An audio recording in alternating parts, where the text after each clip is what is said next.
Darshan and ಗ್ಯಾಂಗ್ನಿಂದ Renukaswamy ಕೊಲೆ ಪ್ರಕರಣಕ್ಕೆ ಸಂಬಂಧಪಟ್ಟಂತೆ ಮೂರನೇ ಬಾರಿಗೆ ಪೊಲೀಸ್ ಕಸ್ಟಡಿಗೆ ಬಂದಿದ್ದಾರೆ ನಟ ದರ್ಶನ್. ಸಾಮಾನ್ಯವಾಗಿ ಅಪರೂಪದ ಪ್ರಕರಣದಲ್ಲಿ ಮೂರನೇ ಬಾರಿಗೆ ಕಸ್ಟಡಿ ಕೊಡ್ತಕ್ಕಂಥದ್ದು, 2 ಬಾರಿ ಕೊಟ್ಟರೆ ಸಾಕು ಅನ್ನೋ ಲೆಕ್ಕಾಚಾರದಲ್ಲಿ ಇರ್ತಾರೆ. ಬಟ್ ಮತ್ತೆರಡು ದಿನ ಪೊಲೀಸ್ ಕಸ್ಟಡಿಗೆ ಪೊಲೀಸರು ಪಡ್ಕೊಂಡಿದ್ದಾರೆ ದರ್ಶನ್ ಮತ್ತು ಉಳಿದ ಮೂವರನ್ನು.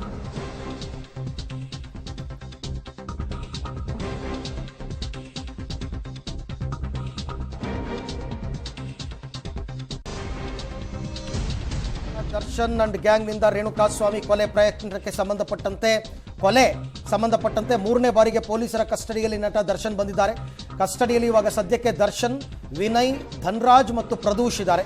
ಕಾಮಾಕ್ಷಿಪಾಳ್ಯ ಪೊಲೀಸರು ತನಿಖೆಯನ್ನು ಮುಂದುವರಿಸಿದ್ದಾರೆ. 4 ವಿರುದ್ಧ ಮಹತ್ವದ ಸಾಕ್ಷಿಯನ್ನು ಕಲೆ ಹಾಕಿದ್ದಾರೆ ಪೊಲೀಸರು. ಸುಮ್ಮನೆ ಹಾಗೆಲ್ಲ ಸುಮ್ಮನೆ ಕಸ್ಟಡಿಗೆ ಪಡೆಯಲ್ಲ, ಆಮೇಲೆ ಕಸ್ಟಡಿ ಕೊಡೋದೂ ಇಲ್ಲ ಕೋರ್ಟು. ಕಸ್ಟಡಿ ಕೊಡಬೇಕು ಅಂದರೆ ಅದಕ್ಕೆ ಸರಿಯಾದ ರೀತಿ ಕಾರಣಗಳಿರಬೇಕು. ದರ್ಶನ್, ಪ್ರದೋಷ್, ವಿನಯ್ನಿಂದ ಸಾಕ್ಷ್ಯ ನಾಶಕ್ಕೇನೋ ಪ್ರಯತ್ನ ಪಟ್ಟಿದ್ರಂತೆ. ಕೇಸ್ ಮುಚ್ಚಾಕೋದಕ್ಕೆ ಮೂವರಿಂದ ಎಲ್ಲಿಲ್ಲದ ಕಸರತ್ತು ಕೂಡ ನಡೆದಿತ್ತು. ಹಣಬಲ, ಗಣ್ಯ ವ್ಯಕ್ತಿಗಳ ಸಂಪರ್ಕದಿಂದ ಕೇಸನ್ನು ಮುಚ್ಚಿ ಹಾಕುವಂತಹ ಪ್ರಯತ್ನ. ನಾಳೆಯವರೆಗೂ ಆರೋಪಿಗಳ ವಿಚಾರಣೆ ನಡೆಯುತ್ತೆ. ಅದನ್ನು ನಿನ್ನೆ ಕೋರ್ಟ್ ಗಮನಕ್ಕೆ ತಂದಿದ್ದಾರೆ ಪೊಲೀಸರು. ಈ 4 ಜನ ಯಾಕೆ ಬೇಕು? ಸುಮ್ಮನೆ ಕಾರಣ ಇಲ್ಲದೇ ಕೇಳಿದ್ರೆ ಕೋರ್ಟ್ ಹಾಗೆಲ್ಲ ಪೊಲೀಸ್ ಕಸ್ಟಡಿ ಕೊಡಲ್ಲ. ಕಾರಣವನ್ನು ಸರಿಯಾದ ರೀತಿಯಲ್ಲಿ ಪಬ್ಲಿಕ್ ಪ್ರಾಸಿಕ್ಯೂಟರ್ ಕೊಟ್ಟಿರ್ತಾರೆ, ಅದನ್ನು ಕೋರ್ಟ್ ಒಪ್ಪಿರುತ್ತೆ. ಹಾಗಾಗಿ ಮತ್ತೆರಡು ದಿನಗಳ ಕಾಲ ಈಗ ಪೊಲೀಸ್ ಕಸ್ಟಡಿಗೆ ಅವರನ್ನು ಕೊಡಲಾಗಿದೆ. 2 ದಿನಗಳು ಅಂದರೆ ಇವತ್ತು ಮತ್ತು ನಾಳೆ ಸಾಯಂಕಾಲ 5 ಗಂಟೆಯ ಒಳಗೆ ಮತ್ತೆ ಇವರೆಲ್ಲರನ್ನೂ ಕೂಡ ಪೊಲೀಸರ ಮುಂದೆ ಕೋರ್ಟ್ ಮುಂದೆ ಹಾಜರುಪಡಿಸಬೇಕಾಗುತ್ತೆ. ಇನ್ನು ರೇಣುಕಾಸ್ವಾಮಿಯ ಹತ್ಯೆಯ ವಿಚಾರಕ್ಕೆ ಸಂಬಂಧಪಟ್ಟಂತೆ ನಿನ್ನೆ ಆರೋಪಿಗಳನ್ನ ನ್ಯಾಯಾಧೀಶರ ಎದುರು ಪ್ರೆಸೆಂಟ್ ಮಾಡಿದಂತಹ ಸಂದರ್ಭದಲ್ಲಿ ರಿಮ್ಯಾಂಡ್ ಕಾಪಿಯನ್ನು ಸಲ್ಲಿಸಿದ್ರು. ಆ ರಿಮ್ಯಾಂಡ್ ಕಾಪಿಯಲ್ಲಿ ಪವಿತ್ರ ಗೌಡ ಪ್ರಚೋದನೆಯ ವಿಚಾರ ಬಹಿರಂಗವಾಗಿದೆ. ಪವಿತ್ರ ಗೌಡಳ ಪ್ರಚೋದನೆಯಿಂದಲೇ ರೇಣುಕಾಸ್ವಾಮಿಯ ಹತ್ಯೆಯಾಗಿದೆ. ರಿಮ್ಯಾಂಡ್ ಅಪ್ಲಿಕೇಶನ್ನಲ್ಲಿ ಪವಿತ್ರ ಒಳಸಂಚು ಬಟಾ ಬಯಲಾಗಿದೆ. A1 ಆರೋಪಿ ಪವಿತ್ರ ಗೌಡಾಳೆ ಕೃತ್ಯವನ್ನ ನಡೆಯೋದಕ್ಕೆ ಪ್ರಮುಖ ಕಾರಣ ಅನ್ನೋದು ಪೊಲೀಸರ ತನಿಖೆ ಹೇಳ್ತಾ ಇರುವಂತಹ ವಿಚಾರ. ಪೊಲೀಸರ ತನಿಖೆಯಲ್ಲಿ ಸಾಕ್ಷ್ಯ ಸಮೇತ ಪತ್ತೆ ಹಚ್ಚಿದ್ದಾರೆ ಪೊಲೀಸರು. ಅದನ್ನ ನ್ಯಾಯಾಧೀಶರ ಗಮನಕ್ಕೂ ತರುವಂತಹ ಕೆಲಸ ಆಗಿದೆ. ನಿನ್ನೆ ಇದೇ ಪ್ರಕರಣದ A1 ಆರೋಪಿಯಾಗಿರುವಂತಹ ಪವಿತ್ರ ಗೌಡಳನ್ನ ಪರಪ್ಪನ ಅಗ್ರಹಾರ ಜೈಲಿಗೆ ಶಿಫ್ಟ್ ಮಾಡಲಾಗಿದೆ. ಅರ್ಥಾತ್ ನ್ಯಾಯಾಂಗ ಬಂಧನಕ್ಕೆ ವಿಧಿಸಲಾಗಿದೆ. ಪೊಲೀಸರು ಇನ್ವೆಸ್ಟಿಗೇಷನ್ ಅನ್ನ ಮತ್ತಷ್ಟು ಚುರುಕುಗೊಳಿಸ್ತಾ ಇರುವಂತಹದ್ದು. 2 ದಿನಗಳ ಈ ಪ್ರಕರಣಕ್ಕೆ ಸಂಬಂಧಪಟ್ಟಂತೆ ಮತ್ಯಾವ್ಯಾವ ಕುರುಹುಗಳನ್ನು ಪತ್ತೆ ಹಚ್ಚುತ್ತಾರೆ ಅನ್ನೋದು ಕುತೂಹಲ ಕಾರಣವಾಗಿದೆ. ಹಾಗಾದ್ರೆ ರೇಣುಕಾ ಹತ್ಯೆಗೆ ಪವಿತ್ರ ಗೌಡ ಕಾರಣ ಅನ್ನೋದನ್ನ ಪೊಲೀಸರು ಹೇಗೆ ಹೇಳ್ತಾ ಇದ್ದಾರೆ? ಪವಿತ್ರ ಗೌಡ ಪ್ರಚೋದನೆಯಿಂದಲೇ ಕೊಲೆಯಾಗಿದೆ ಅನ್ನೋದು ಪೊಲೀಸರ ತನಿಖೆ ಹೇಳ್ತಾ ಇರುವಂತಹ ವಿಚಾರ. ಅದಕ್ಕೆ ಬೇಕಾದಂತಹ ಎವಿಡೆನ್ಸ್ಗಳನ್ನು ಕೂಡ ಕಲೆಕ್ಟ್ ಮಾಡಿದ್ದಾರೆ. ಕೊಲೆಗೆ ಒಳಸಂಚು ರೂಪಿಸಿದ್ದೇ ಪವಿತ್ರ ಗೌಡ ಅನ್ನುವಂತಹ ವಿಚಾರ ಕೂಡ ಬಹಿರಂಗವಾಗಿರುವಂತಹದ್ದು. ಸಂಚನ್ನ ರೂಪಿಸಿದ್ರಿಂದಲೇ ಈ ಕುಕೃತ್ಯದಲ್ಲಿ 18 ಜನ ಭಾಗಿಯಾಗ್ತಾರೆ. ಇಡೀ ಘಟನೆಗೆ ಪವಿತ್ರ ಗೌಡ ನೇರ ಕಾರಣ ಅನ್ನೋದು ಪೊಲೀಸರ ಇನ್ವೆಸ್ಟಿಗೇಷನ್ ಹೇಳ್ತಾ ಇರುವಂತಹದ್ದು. ಅವರು ಕಲೆಕ್ಟ್ ಮಾಡಿರುವಂತಹ ಸಾಕ್ಷಿ ಹೇಳ್ತಾ ಇರುವಂತಹದ್ದು.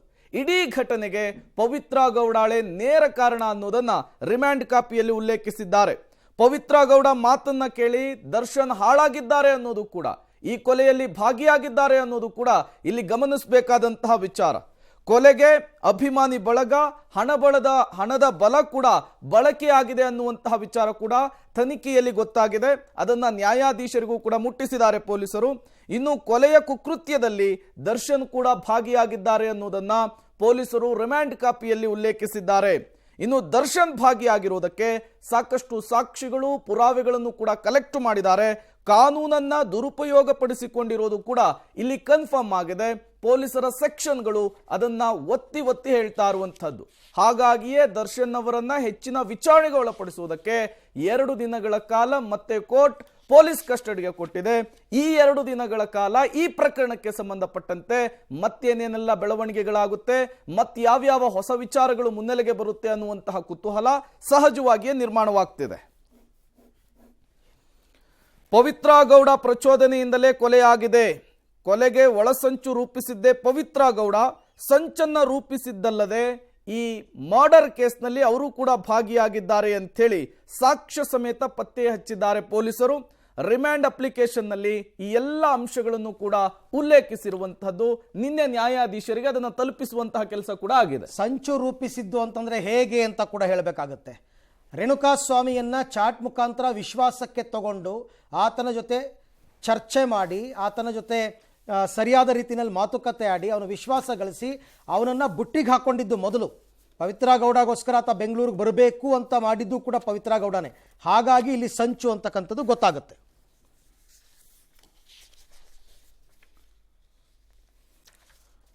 ಓಕೆ, ಈ ನಡುವೆ ಸಾಕ್ಷ್ಯವನ್ನು ನಾಶ ಮಾಡೋದಕ್ಕೆ ಸ್ನೇಹಿತನಿಂದ ಹಣ ಪಡೆದಿದ್ರು ದರ್ಶನ್ ಅಂತಕ್ಕಂಥದ್ದು ಕೂಡ ಈಗ ಸದ್ಯಕ್ಕೆ ಗೊತ್ತಾಗ್ತಾ ಇರ್ತಕ್ಕಂಥ ಮಾಹಿತಿ.